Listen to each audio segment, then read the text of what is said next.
historia de la arquitectura nos muestra cómo los estilos y las maneras de construir han ido cambiando a lo largo de los siglos, y no solo por la evolución del conocimiento técnico y de los materiales, sino también por los gustos y mentalidades de cada época.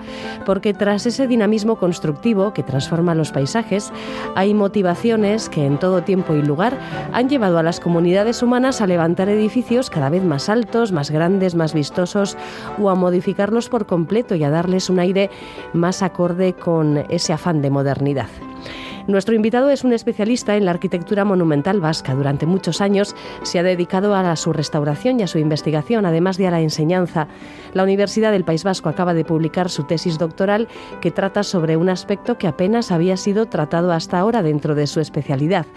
Un aspecto que nos descubrirá enseguida Juan Aguirre, pues en este espacio de Eusko Ikaskuntza es quien nos guía en este tipo de conocimientos. Hola Juan. Hola, Arratsaldeon. Pues sí, como bien dices, nuestro invitado es un especialista en arquitectura, doctor en arquitectura precisamente, y durante años, como también has insinuado, profesor en las escuelas de arquitectura de Barcelona y San Sebastián. Se trata de Ramón Ayerza Elizarain. Arratsaldeon, Ramón. Buenas tardes.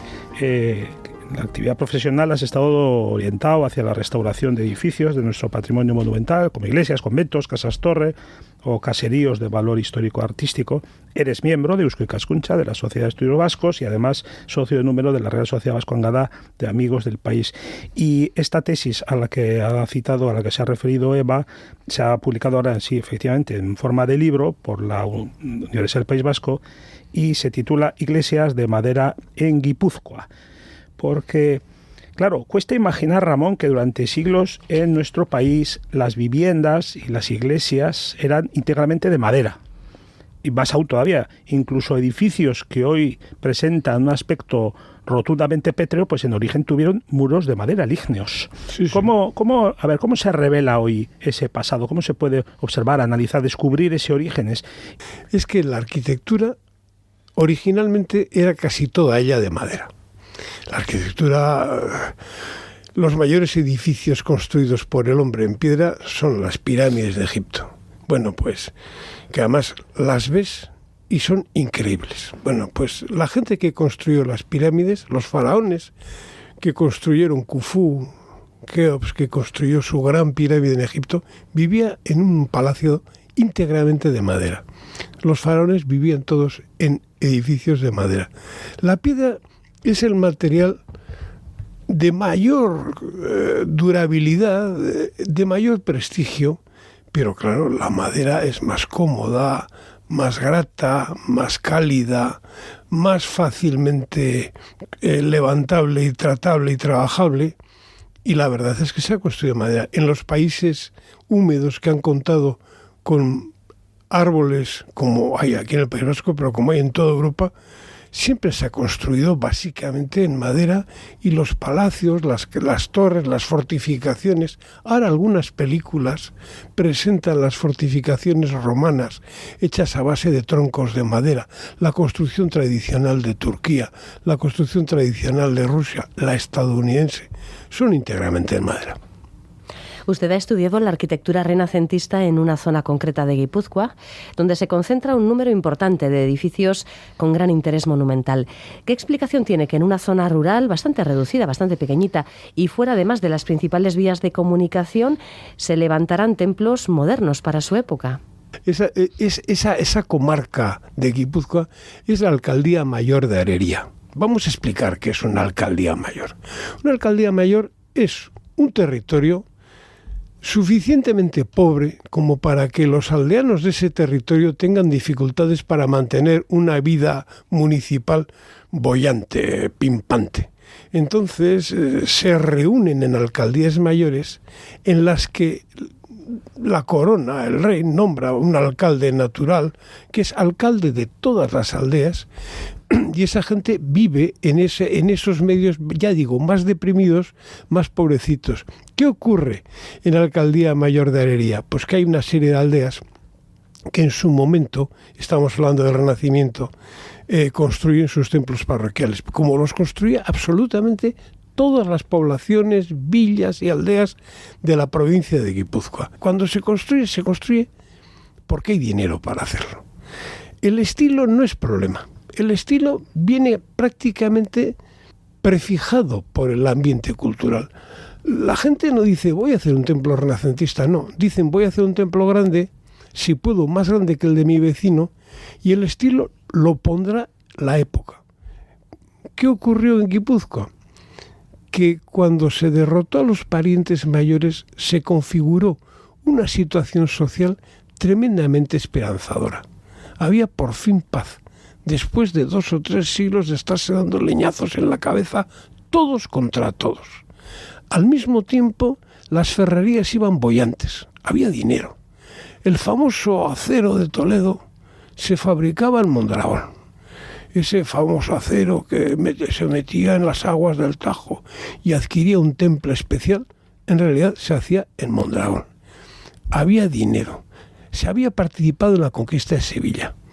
Las flotas que participaron en la conquista de Sevilla, porque la conquista de Sevilla fue anfibia, fue por tierra y por agua, la corona les dio circunstancias, privilegios económicos que les enriquecieron extraordinariamente. Encima llegó una situación jurídica especial que fue la hidalguía universal. La gente que pudo acceder a este estatuto jurídico de pronto conoció una cosa que era insólita en la época, la libertad civil. Y encima se descubre América, a donde se mandó a todos los baldarras de todos los caseríos, a todos los segundones de las casas hidalgas, esos se fueron a hacer las Américas. De pronto hubo dinero, hubo esperanzas, hubo ilusión. Y el momento fue tan alucinantemente positivo que apenas nos queda ningún resto de ninguna construcción medieval en Guipúzcoa. En todos los pueblos, villas, ciudades, aldeas, se reconstruyó todo. Esa es la situación. Y en Arería, otro tanto. Lo que ha pasado en Arería es que se dio una circunstancia especial y quedaron estos templos que no evolucionaron mucho y que son los que hoy podemos ver de esta manera. En el libro explicas que, por ejemplo, la iglesia parroquial de Urrechu es la primera con bóvedas renacentistas de todo el norte peninsular, y que está copiada además a escala de la Basílica de San Lorenzo de Florencia, construida por los Médicis. O sea que estamos hablando de una obra a la que había llegado influencias nada menos que italianas. En Urrechu se produce una situación muy curiosa. Urrechu tiene un templo parroquial prácticamente igual al que se conserva en la antigua. Un templo medieval, tardomedieval, tardogótico, con estructura de madera vista, y Urrechu es dentro de la comarca que afecta a Arería, es la única villa de realengo. Es decir, tenían un estatuto municipal más elegante, tenían derecho a amurallarse, a defenderse, a tener su propia milicia, a tener un alcalde que impartía justicia, pero fue una villa que nunca tuvo mucho éxito económico. La villa se funda a petición de los habitantes, procedentes precisamente de Zumárraga y de Ezquioga, para defenderse precisamente de los parientes mayores que en los momentos en que la guerra de los parientes mayores está arreando mucha leña. Pero nunca tuvo mucho éxito económico, y el templo que tenía en Urrechu era un templo pues igual, muy parecido al de las aldeas vecinas, por ejemplo al de Zumárraga. Entonces Zumárraga, por circunstancias que luego contaremos si tenemos tiempo, traslada el casco urbano y traslada la parroquia. Y en el nuevo sitio se puede hacer una parroquia en piedra. Claro, la piedra es el material de prestigio. Y los de Urrechu, que son la villa de realengo, se encuentran que tienen todavía su templo de madera. Eso les dio un atragantamiento insoportable. Y entonces cogieron el dinero que tenían reunido, el dinero que había, buscaron un magnífico arquitecto, Enrico Seme, y le dicen, mira, haz lo que sea, esto es lo que hay en el cajón, haz algo que sea distinguido. Y este hombre, Juan de Lizarazu, que era un arquitecto que trabajaba en Oñate, en el círculo del obispo Zuazola, efectivamente, mercado de Zuazola, pues no le daban dinero, pero le dieron una cosa que es muy importante para los arquitectos de talento, le dieron libertad. Te dijo, pues esta es la mía, voy a diseñar un interior renacentista. ¿De dónde sacó la imagen? ¿Quién sabe? Entonces ya en Florencia llevaban ya más de 50 años haciendo interiores renacentistas. ¿Alguna imagen había ahí? Dices que probablemente circulaban imágenes entre los arquitectos y así, ¿verdad? Suponemos que había estampas. Había he oído hablar de esas estampas. Yo no he visto ninguna, Vale. Pero he oído hablar de ellas. Entonces, él tendría alguna imagen de esto. Sí. Y entonces tuvo el inmenso talento de coger aquel edificio tardogótico de Madeña, que era exactamente igual que el de la antigua, porque además el edificio está ahí, está detrás de los forros. Yo lo he visto, me he subido arriba, abajo cubierta, y ves toda la estructura igual que la antigua. Y la forró con un interior al trampantojo, es decir, simulada, como si fuesen grandes barricotes. Hizo un espacio interior abovedado renacentista. Claro, al hacerlo de madera, normalmente una obra de estas pues se llevaba entre 50 y 100 años de trabajos. Este lo hizo en 3 años. No lo hizo él, además lo hizo un carpintero llamado Beisagasti. Y este Tita en 3 años hace el interior de madera. Y entonces, claro, fueron los primeros que llegaron a meta, pero fueron los primeros que llegaron a meta porque lo hicieron de madera. Y entonces lo pintaron de blanco para imitar piedra. Y fue un interior renacentista que ahí quedó y que no gustó. Y que no gustó porque la trampa era muy evidente. Ellos querían simular un edificio en piedra y lo habían hecho en madera. Y el problema del estilo, eso es una cosa muy de especialistas que escriben libros de historia del arte. Esa taxonomía, lo renacentista, lo gótico, lo románico. Estos la verdad es que no satisficieron porque el estilo que fuese era un edificio de madera. Bueno, y sorprende quizás la capacidad de los artesanos vascos precisamente de crear estilos especialmente sofisticados en estas construcciones. Eran muy buenos profesionales. Una de las cosas que me ha llamado la atención en este estudio que he hecho es que las aldeas, por pobres que fuesen, se dirigían siempre a los mejores profesionales, a profesionales extraordinariamente capacitados, con un criterio y un nivel de exigencia que hoy, por ejemplo, no se tiene.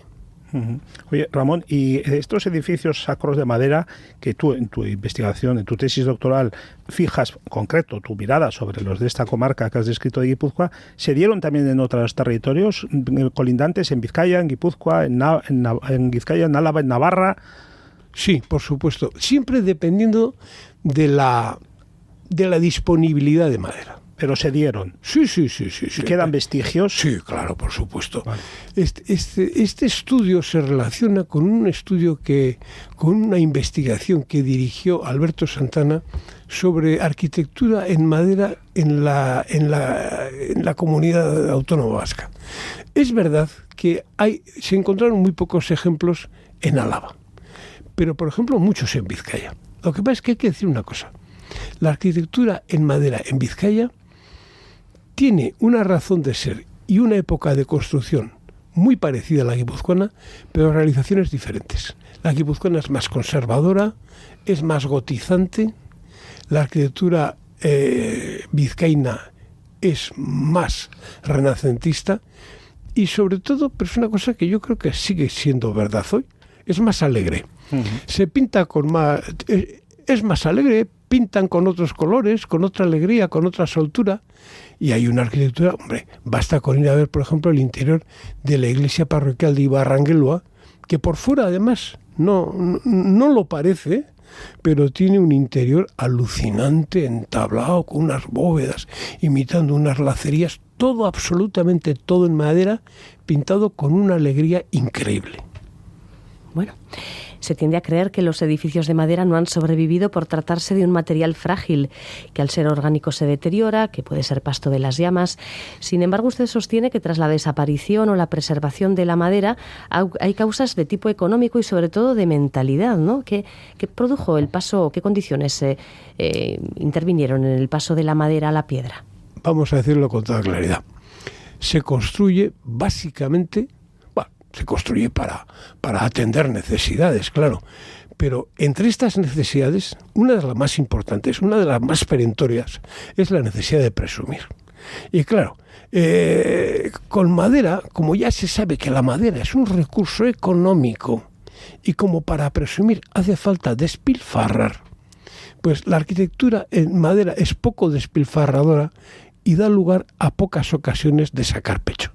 Ese es el problema. Luego ha habido un cambio de gustos, hoy miramos las cosas vernáculas con otra ternura, pero lo cierto es que se ha invocado, porque además esto se ve, para cambiar una iglesia había que pedir permiso al obispo, y hemos consultado esos papeles. Todos invocan lo mismo. El pueblo ha crecido mucho, ya no cabemos en la iglesia, el riesgo de incendio, los insectos, los bichos. Bueno, se comprueba como en la mayoría de esta literatura piadosa, todo es, o casi todo es mentira. Es verdad que algunas iglesias se incendiaron, pero fueron muy pocas.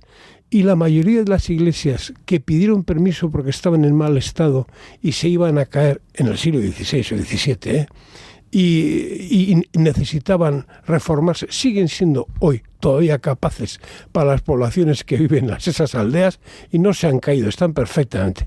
Es decir, no, era las ganas de renovar, estrenar traje, vestirse de domingo, y estar a la altura de lo que hacían los vecinos. Porque estar a la altura de lo que hacen los vecinos es un mecanismo fundamental en estas transformaciones. No fueron iglesias que se quemaron ni que se pudrieron, fueron iglesias que se derribaron, con toda la idea. Muy humano todo eso, por otra parte, tremendamente humano. Bueno, pues hemos dejado para el final el tema de la Antigua de Zumárraga. Ramón, la llamada Catedral de las Ermitas, se le dice. José María Donosti, el periodista, fue el que puso ese apelativo. Bueno, además porque para el final, porque me parece quizás, Ramón, que si alguien quiere acercarse a conocer alguna de estas construcciones de las que has hablado, quizá esta sea, no sé, la más importante, una de las principales, que habría que visitar la Antigua de Zumárraga. ¿Cuáles son esas características? ¿Qué es lo que nos tenemos que retener de ella?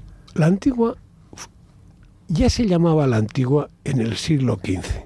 Es decir, que es una iglesia realmente antigua con una demarcación pastoral muy amplia.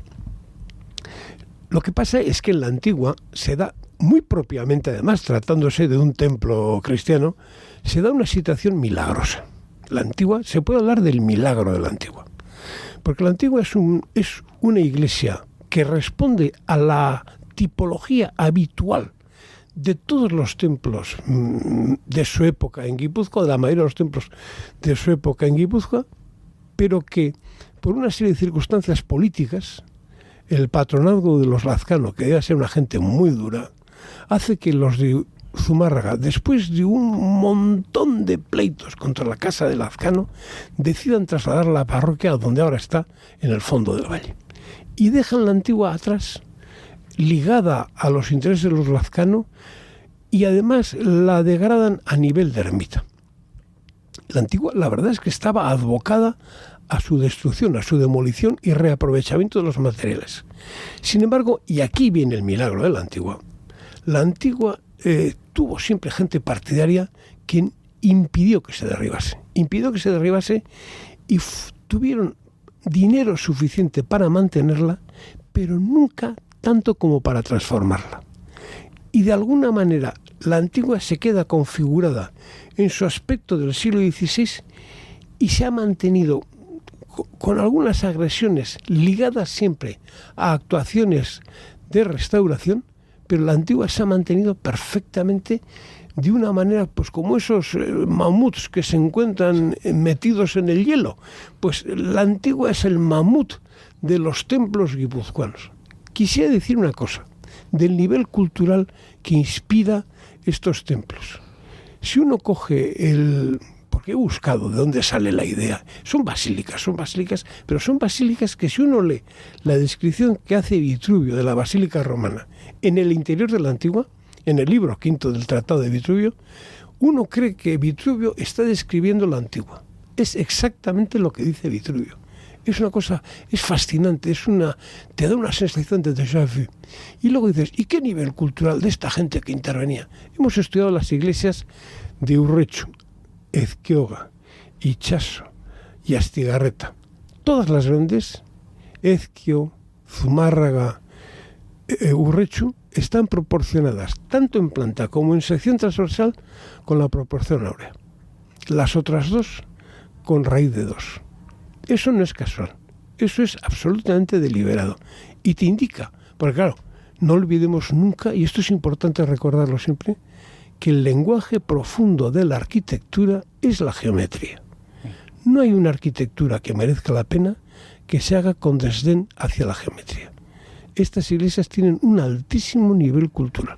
Yo, sin embargo, la primera vez que visité la antigua, recuerdo que el guía de aquel momento decía que se juntaron 4 caseros y la levantaron. Sí, ese era Jesús. Bueno, pues entonces la moraleja de toda esta historia es que a medida que iban pasando las generaciones, pues cambiaba la estética, cambiaban los gustos y bueno, pues hay que plegarse a este cierto relativismo. Juan, se nos acaba el tiempo. ¿Podemos recordar el título del libro que ha publicado nuestro invitado? Pues sí, esta tesis tan interesante se titula en forma de libro Iglesias de madera en Guipúzcoa. Su autor es Ramón Ayerza Elizarain y lo ha publicado el Servicio Editorial de la Universidad del País Vasco y acaba de aparecer ahora mismo. Estupendo. Pues muchísimas gracias a los dos por habernos acompañado. Muy bien. Hasta luego, agur. Gracias, Eva. Hasta luego.